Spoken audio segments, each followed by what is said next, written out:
Hello everyone. तो कैसे हैं आप लोग। एक बार फिर से स्वागत है आप सबका इस चैनल डीजीएचआर में। तो यह वीडियो काफ़ी ज़्यादा इंटरेस्टिंग होने वाला है। इंटरेस्टिंग क्यों होने वाला है? क्योंकि इसका जो टॉपिक है वो काफ़ी ज़्यादा इंटरेस्टिंग। ओके, तो इसके पिछले वीडियो में हमने पढ़ा था कि कंडीशनल स्टेटमेंट क्या होते हैं, उसके टाइप्स मैंने आपको बता दिए थे।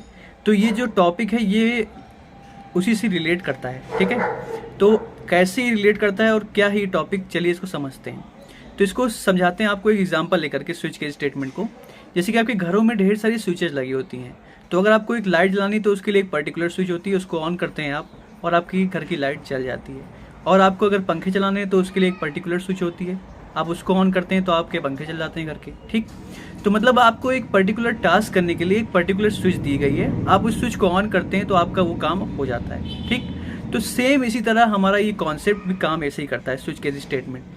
इसमें क्या होता है, इसमें होता ये है कि इसमें ढेर सारे आपको केसेस दिए रहते हैं और आप जो केस स्विच में पास करते हैं वही केस चलाता है और कोई केस नहीं चलता, और वो केस चला करके ये आउट हो जाता है। ठीक, ये हमारे इसकी पहले वाले वीडियो में मैंने बताया था आपको कि लैडर इफेक्ट्स का कॉन्सेप्ट, तो ये उसी से रिलेट करता है। एक तरह से अगर कहा जाए तो ये लैडर इफेक्ट्स का एडवांस वर्जन है। उसमें कैसे काम होता था, उसमें ये होता था कि जैसे आपके पास ढेर सारे केसेस हैं, आपने सब केसेस दे दिए लाइन से, वो सारे केसेस को चेक करेगा चेक करेगा चेक करेगा। जैसे ही कोई केस सेटिस्फाई करता है और ट्रू होता है वो चला करके उसको आउट होता था। बट इसमें क्या होगा, इसमें आप स्विच में केस पास करेंगे और डायरेक्ट उसी केस को ही चलाएगा जिस पर्टिकुलर केस को आप देंगे स्विच में। ओके, और किसी केस पे ही नहीं जाएगा। तो ये क्या होता है, ये हमारे इफ एल्स से फास्ट होता है और इसीलिए इसको advance version of if else भी कहा जाता है। ठीक है, तो आशा करता हूँ कि आपको एक थोड़ा सा आइडिया लग गया होगा कि क्या होते हैं ये स्विच के स्टेटमेंट। तो चलिए इसको बढ़िया से समझते हैं प्रैक्टिकल करके और अच्छे से आपको समझाते हैं कि कैसे ये काम करते हैं। ओके, तो चलिए without wasting any time let's get started.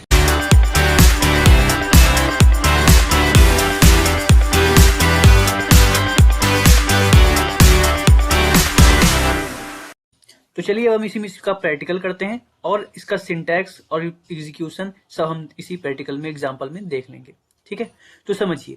तो मैंने यहाँ पर अपना वीएस कोड ओपन किया हुआ है। ओके, और यहाँ पर सिंपल सिंटैक्स एचटीएमएल का लिख दिया और उसमें स्क्रिप्ट टैग लगा करके मैंने एक यूजर से इनपुट लेने का प्रोग्राम हल्का सा बना दिया है। ठीक है, और इसी के अंदर हम अपना नए नए प्रोग्राम्स को बनाते हैं। ठीक है, तो अगर आपने पिछला वीडियो नहीं देखा है इफ एल्स का तो उसे आप जरूर देख लीजिए, तब इसको देखिएगा, क्योंकि उसके बाद ही आपको ये अच्छे से समझ में आने वाला है कि क्या इसके बेनिफिट्स उनसे ज़्यादा अच्छे हैं कि उनसे कम हैं। ठीक है, तो अगर आप उसको देखे रहेंगे तो ये आपको ज़्यादा अच्छे से क्लियर होगा और इसका एग्जीक्यूशन में आपको अच्छे से समझ में आएगा। ओके, तो चलिए देखते हैं इसको। तो देखिए यहाँ पे करने के वाले हैं, हम एक छोटा सा प्रोग्राम बनाएंगे और उसको बना करके फिर हम समझेंगे कि कैसे वो प्रोग्राम चल रहा है। ठीक है, तो प्रोग्राम कुछ ऐसा होने वाला है हमारा कि हम यूजर से इनपुट कराएंगे। ठीक, तो अगर यूजर ने 1 एंटर किया तो हम प्रिंट करा देंगे आपने 1 एंटर किया है। अगर 2 एंटर किया तो हम प्रिंट करा देंगे आपने 2 एंटर किया है। अगर 3 एंटर किया तो प्रिंट करा देंगे 3 एंटर किया है। इसी तरह अगर 4 एंटर किया तो बता देंगे आपने 4 एंटर किया है। ठीक, लेकिन अगर 1 2 3 4 के अलावा अगर कोई नंबर एंटर करता है तो हम उसमें एक डिफॉल्ट केस भी लगा सकते हैं, तो हम वो चला देंगे। ठीक, तो चलिए इसको बनाते हैं और फिर समझते हैं कि कैसे ये चल रहा है और कैसे ही बनता है। तो इसी के साथ साथ आप इसका सिंटैक्स भी देखते चलिएगा। तो चलिए देखते हैं। तो यहां पर हम स्विच लगाने जा रहे हैं। स्विच लगाते हैं स्विच नाम के कीवर्ड से। ठीक, अब इसके अंदर हम पास करते हैं वो वैल्यू जिसमें हम केसेस देने वाले हैं। फिर इसकी कर्ली ब्रेसेस से उसका स्कोप डिसाइड होता है। ठीक है, तो कर्ली ब्रेसेस से सबका ही स्कोप डिसाइड होता है। किसी का भी अगर स्कोप डिसाइड करना है आपको तो आप कर्ली ब्रेसेस के जरिए इसका स्कोप डिसाइड कर सकते हैं। अब इसी के अंदर हम अपने केसेस देने वाले हैं। तो पहला केस क्या होने वाला है, हमारा पहला केस 1 होने वाला है। अगर 1 आता है तो उसमें क्या चलेगा। ठीक है, लेकिन याद रखिएगा हम इस केस में उसका स्कोप डिसाइड कर्ली ब्रेसेस से नहीं करते हैं। इसका स्कोप डिसाइड हो चुका है, अब इसके बाद आप जो भी लिखेंगे सब इसी के स्कोप में आएगा। ठीक, तो उसके लिए हमारे एक नए कीवर्ड का आविष्कार किया गया और हमें दिया गया कि आप इसका स्कोप उसके जरिए खत्म कर सकते हैं। तो उस कीवर्ड का नाम है ब्रेक। ठीक, तो ब्रेक के जरिए हम अपने केस के स्कोप को ब्रेक कर सकते हैं। ठीक है, और ब्रेक इस काम में भी आता है, जैसे कि आप इसके नाम से जान रहे होंगे ब्रेक मतलब आपका कोई केस चल रहा है और आप चाहते हैं कि वह जहां जैसे ही उस लाइन पे पहुंचे वहां से वो केस आउट हो जाए, उसका एग्जीक्यूशन वहां से खत्म होके बाहर चला जाए। तो वहां पर हम अपने ब्रेक का यूज करते हैं। ठीक है, तो ब्रेक भी एक बहुत ही इंपॉर्टेंट कीवर्ड है। तो यहां पर हम पहले अलर्ट करते हैं कि आपने जो इंटर किया है, क्या लिखा मैंने, क्या लिखूं, इंटर लिख देते हैं, inter number is, entered number is लिख देते हैं, इंटर्ड नंबर इज, अब इसके आगे कॉन्कैट करके जो नंबर उन्होंने इंटर किया है। ओके, अब यहां पर हम ब्रेक कर देंगे, इसके अलावा हमें कुछ नहीं लिखना है यहाँ पर, ये हमारा ब्रेक लग गया। ठीक, अब यहां पर इसके बाद हम सेकंड केस लगाते हैं, एज 2। ओके, अब यहां पर भी अलर्ट करते हैं और यहां पर भी हम प्रिंट कर देते हैं क्या, इंटर्ड नंबर इज, जो आप इंटर करें उसको वहां पर कॉन्कैट कर देते हैं। ठीक, फिर से ब्रेक कर देते हैं और फिर से यहां पर एक नया केस लगा देते हैं, केस 3। ठीक है, समझते चलिएगा कैसे लिखना है, सिंटैक्स देख लीजिएगा आराम से अच्छे से। अलर्ट इंटर्ड नंबर इज, जो भी वो इंटर करेगा उसमें कॉन्कैट कर दीजिए आप फिर से। ओके, फिर से ब्रेक कर देते हैं। अगर इसके अलावा अगर कुछ लिखना है आपको लाइंस इसके बाद भी, तो आप लिखते चले जाइए, फिर जहां पर आपको खत्म करना है वहां पर आप ब्रेक लगा दीजिए। ठीक, और इसके बाद एक और केस लगाते हैं 4 के लिए भी, कोई दिक्कत नहीं है, जितना अच्छे से समझेंगे इतना अच्छे से प्रोग्राम बनाएंगे उतना अच्छा समझ में आएगा। केस 4, और यहां पर हम फिर से अलर्ट करते हैं,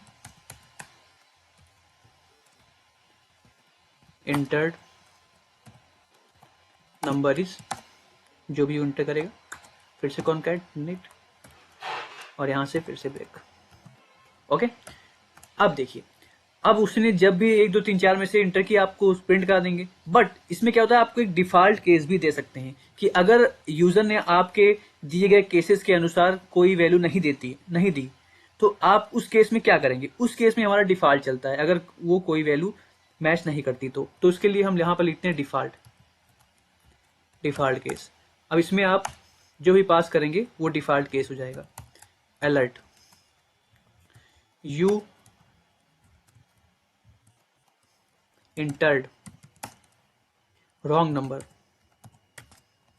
बस ये जानने के लिए, समझने के लिए, कोई इसको आप मत लीजिएगा कि मतलब ये कोई अच्छा सा प्रोग्राम बन रहा है, बस ये हम लोग के एग्जांपल है कि हम समझ सकें कि इसका एग्जीक्यूशन कैसे हो रहा है। ओके, तो ये रहा सिंपल सा हमारा स्विच केस स्टेटमेंट का एक छोटा सा प्रोग्राम।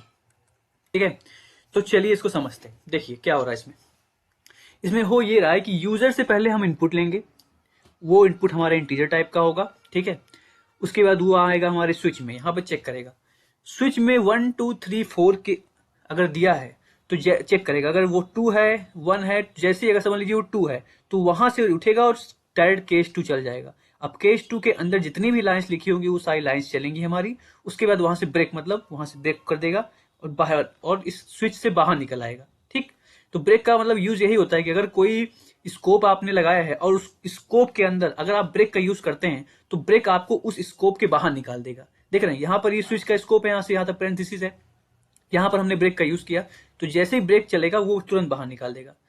ठीक है, तो इसी तरह अगर इफ में भी, अगर इफ कंडीशन के अंदर आप ब्रेक लगाते हैं तो आपको उस ब्रेक के जरिए आप उस इफ कंडीशन से बाहर निकल सकते हैं। ठीक है, समझ रहे हैं आप।